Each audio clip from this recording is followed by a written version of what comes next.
All right, welcome back. We're starting our first interview for this morning.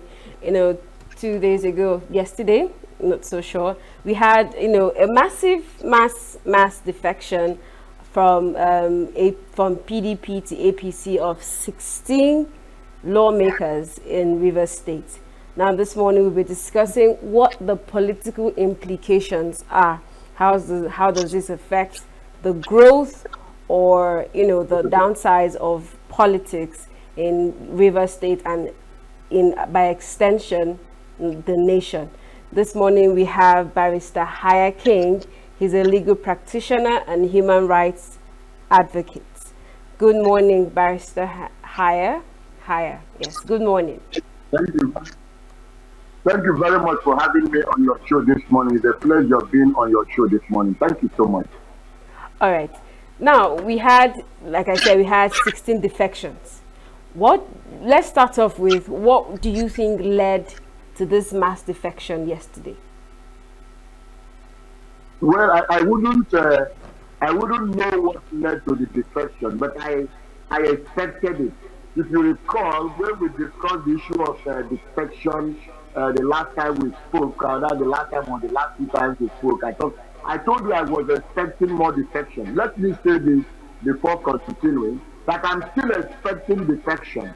And I did say that we don't even know where the political actors belong at this point. I told us, I said, before December, we are going to be having more defection, not just in Rivers State, but all over Nigeria. When the issue of Duolegi here, the Bayelsa governor defected, we discussed on this channel, and I said that I am expecting more defection. I am still expecting more defection. In fact, even the 16 lawmakers that defected, I am still not convinced that they are going to remain in PDP before the election in 2027. Come 2027. I am still going to expect them to move to another place. But like I said, there will be more defection. I am not surprised, but I wouldn't know the reason for the defection. But if you ask me to maybe think of something, I would say because of the political differences. The day the speaker came out like 4 days ago and criticized the governor openly that the schools are not working, I knew something was in the offing. I knew there was a problem. I knew something was coming. That was just the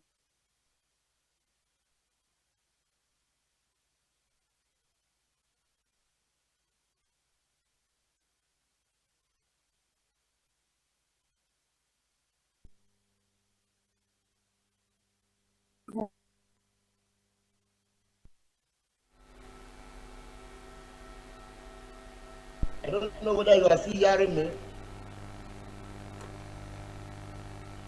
Hello? Yeah, I can hear you. Go ahead. Hello? You can go ahead, Hello? Barrister.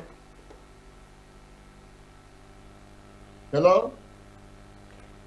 Barrister, can you hear me? Hello? If you can hear me, you can go ahead. I can hear you.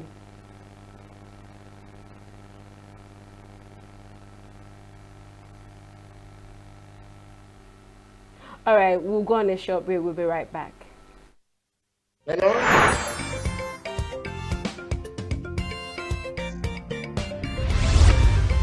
Signature TV, news in your pocket. Good. People are in a loop.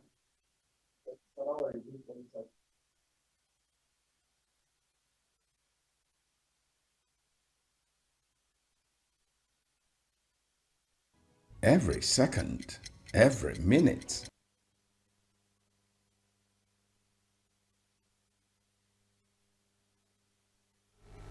We apologize for that network glitch. Barrister Haya King, can you hear me now? Yeah. If you can hear me, I can hear you too. All right. So we are discussing what you were saying on how you expect more defections before the 2027 elections. Yes, like I said, I'm going to be expecting more defection This defection is not going to be the last. I said it before now when we discussed the Goyediri's defection, and I said there will be more defection, not just in River State, but across River State. Because I went for that to say that we don't, even for the political actors, they don't even know where they don't even know the people they are going to use in contesting 2027 election. Is that bad? They don't even know. There will be more defection, there will be more surprises, there will be more cross-carpeting, there will, whether constitutional or non-constitutional, they will be defecting. I can see that. I can see the handwriting on the wall. It's going to be more going forward simply because they want to be where they will be able to contest and win election again. For now, my governor is in PDP, but I'm not even sure. I don't know where he belongs. If you ask me, including the minister himself, I don't know where he belongs for now. But we are waiting. As the days unfold, we will know where each of them belongs. Everything will stabilize by next year. By the time they are collecting their tickets, around May, June, July, that's when we really know where somebody actually belongs. That's actually when we know where somebody belongs. But for now, it will be very, very difficult to say this person will be contesting under this party or that party. That is actually because that has been their stock in trade. That has been their pattern. So that is why I am saying that I am not surprised, and I won't be surprised if I hear of more deception. I have been expecting it.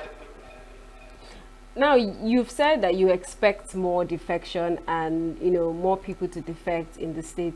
How does this affect the balance of power in River State? And also, what are the key implications of this defection between PDP and APC in the state? Well, like you have already, I have already noted, it's very sad for our democracy. The implication is that our democracy is not growing, our democracy is going backward, our democracy is not because we are looking at the situation where we are having almost a one-party state and the one party. I have said this in the past. Now, what we actually need is actually two parties and others. Just like the way we have the SDP and NRO. The National Democratic Party and NRO, the Labour Party. So that's actually what it is, and others, which was what Babangida gave to us. So we should thank Babangida. That's actually where we are going. One party, two big parties and others. If you have money, come in as an independent candidate. If you don't have, join one of the two big parties. In America, that's what they have. In Britain, that's what they have. A lot of people does not even know that America is a multi-party system. But we hear of the Democrats and the Republicans. They are the two major parties. There are other parties.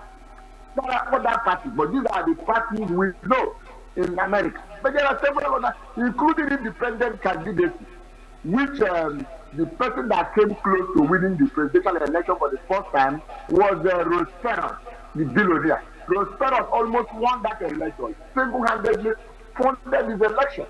But in Nigeria, we are going towards that way. Our experience, our democracy is showing that we should actually have two major parties. That is what we should actually have.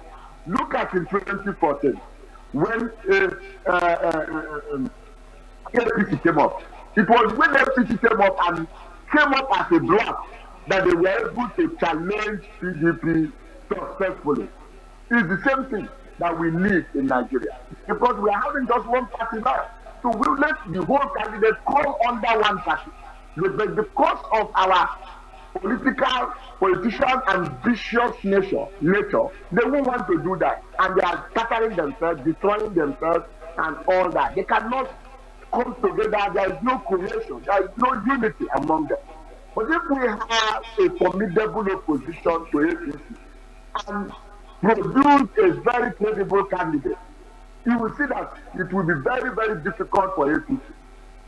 Any party that will come, if we have two-party system, we legislate for two-party system, does this two-party system, then others, give room to others, go and form your party, go and do it, no problem.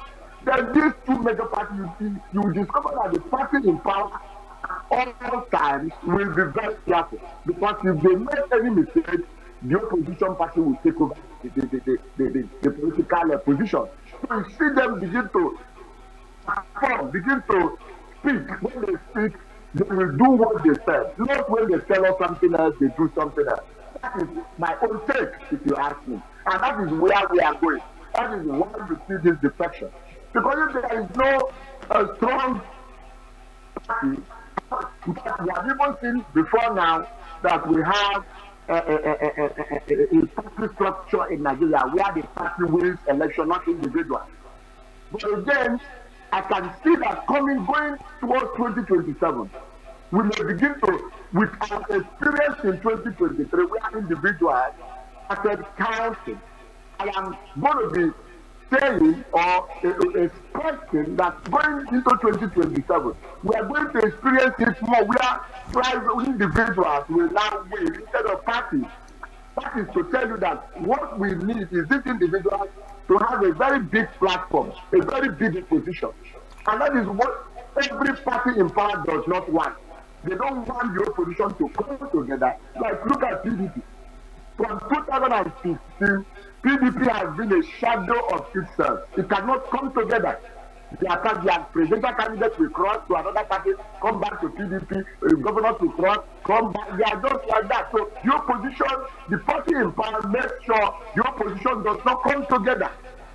But if they are live, they come together and go and actually legislate for what we are experiencing. Our experience shows, what our experience shows, legislate for two parties.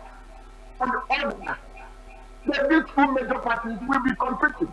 You will see that things will begin to work. That's my opinion. And that is our experience. That is what we are saying. I have been around for some time. I've been around. At least I didn't vote in 1979 election, but I voted in 83. So 83 I've been voting. So I know I've been participating. So I know how we are. Nigeria is a two-party experienced country. That is what we should use. Two parties. That is what we should. That was what Nigeria saw several years ago and said, go for this. And yes, he destroyed it actually. Because if he had allowed, he himself brought it and destroyed it. So it was fortunate because if he had allowed Abiola to assume office, after Abiola, he would have continued with that experience. He would have helped us today. But the same Nigeria that brought that idea destroyed it. So when they now came back in 1999, so following that pattern, they went to another pattern. So that is what is happening. So if you ask me, we should go for that. And when we go for that, this defection is not healthy. If you ask me, it's not a good one. We are not the politicians that are doing this. No, it's not good. But that is what we are experiencing in Nigeria. That is the reality. That is the reality on the ground. Very, very unfortunate. We understand that PDP has been, the River State has been a PDP state for, the longest. And then we have these 16 lawmakers defecting. What are the potential consequences for these defections come for future elections in River State? And secondly, how much impact would you say this defection will have on the administration of Governor Fubara currently, seeing that he's also a member of the People's Democratic Party? Before you talk about future elections, the immediate consequences of this defection is that there will be crisis in River State. I'm not a prophet of doom, but that is what is going to be happening. Like I told you, 5 days ago, the speaker came up and openly shouted, even made remarks that the former administrator left 600 billion. And people are calculated and said, how can the man live? How much did he receive that he'll be living 600 in 6 months? How did he leave 600 billion? And criticized the school system, which he was even part of. He has been part of the executive. He has been a politician for, as far as I remember, the speaker. He has been there for like 10, 15 years, 8 years or 12 years or 16 years. He has been there. I can't remember. And he's saying that. Immediately he said that, I said, there is crisis. The government has come back to office on the 18th of September, till now, new commissioner. So I know there was crisis. So the immediate consequences is that there will be crisis going forward. That's why I told you I am expecting more defection. Now, having said that, for the future election, I don't know what will happen because, like I told you, the politicians are unpredictable. Unpredictable. I don't know what will happen in the future. They may come back again. That's why I told you that there will be defection, counter defection, crossover, and counter crossover. They may even tomorrow they come back to PDP again before 2027 election. Who knows? The government may move APC before 2027 election. Who knows? Anything can happen at this point. But it's not healthy for our democracy. Yes, Rivers State has been a PDP state for the past 16 years. But now they want to change it. The people and the struggle want to change it now. But I have said something before now. Let me warn President Tinubu again. The word warning. I'm warning him. Let him not think that everybody that is coming to APC, they are coming to help him. That would be the biggest mistake he will make in his life. Thinking that everybody defecting at the state level, at the federal level, they are coming to join him to make sure they help him. They are coming to help themselves, not to help Tinubu. So I'm warning him to be careful. I use the word warning, not advice, warning. He should warn himself because they are not coming to help him. All of them, look at the people that have used him, called him drug lord. They want to work with him now. And you think that animosity is still not there. They are not coming to help him. They are not coming to help him. Let me break it very well. They are coming into APC so that the EFCC will not haunt them. EFCC has become a shadow of itself. EFCC does not investigate the people in power. They only investigate the people out of power. Why? If their job is to fight corruption, why are they not investigating people in power? It's only when you need power to remember that you are corrupt. Why should you do that way? That is wrong. If you are in power, there is another allegation of corruption against you, whether you are a governor, whether you are a president, you should resign. The EFCC should make you to resign. In same country, in a normal country, in a country, the president will resign, the governor will resign, the senator will resign, and they will force him to resign. They will do the investigation privately. By the time they finish the investigation, the president is indicted, the president is indicted, the governor is indicted. They will present the indictment. He will resign from office and face the indictment. That is what it should be. EFCC should be seen to be an umpire, to be a referee, a true umpire that will investigate everybody. Not a situation where they are investigating only people out of power. The people in power, they are above the law. So what do you expect the politicians to do? They all have got to be protected, to be covered. What do you think they are doing? You finally even tell you. I said that it's one of that program. I said that I am ashamed for people like FFC, Panikayode, and Deno Omofri, my South job brother. I am ashamed for him and for the both of them. But again, going forward, do you know what they saw? Do you know the threat they have gotten? Do you know the invitation they have gotten before they defected? Some of them are not defected with good eye. They said that they may go to wear white clothes for with good eye. They may go do sacrifice with good eye. Everybody that you see that have gotten to the level of prayer, to the level of sacrifice, going in the night to wear white clothes, go to the beach to do sacrifice. Barrister Haya, before we round up, I just want to ask this final question. Now we have senators, governors defecting. In 30 seconds, 1 minute, can you tell us what, if there are constitutional legal implications for this defection, and would they lose their seats eventually, or what are the implications constitutionally for these defections? Just 30 seconds before we round up. The law provides for the constitution provides, the law provides conditions that will be available for you to defect. Some of them those conditions are no longer there. Remember, we argued this when the 27 defected initially in Rivers.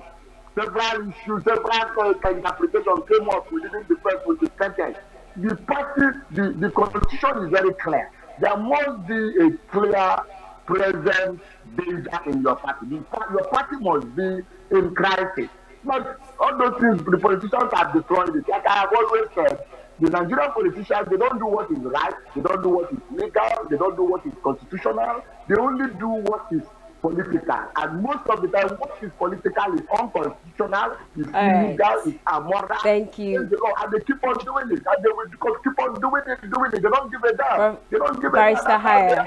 Yes, thank you. Thank you so much. I mean, that's the much time we can take this morning. Thank you so much for joining me. It's been a pleasure having you. Thank you. Signature, new day. It's still new day, and we'll take a short break. We'll be right back. Stay with us.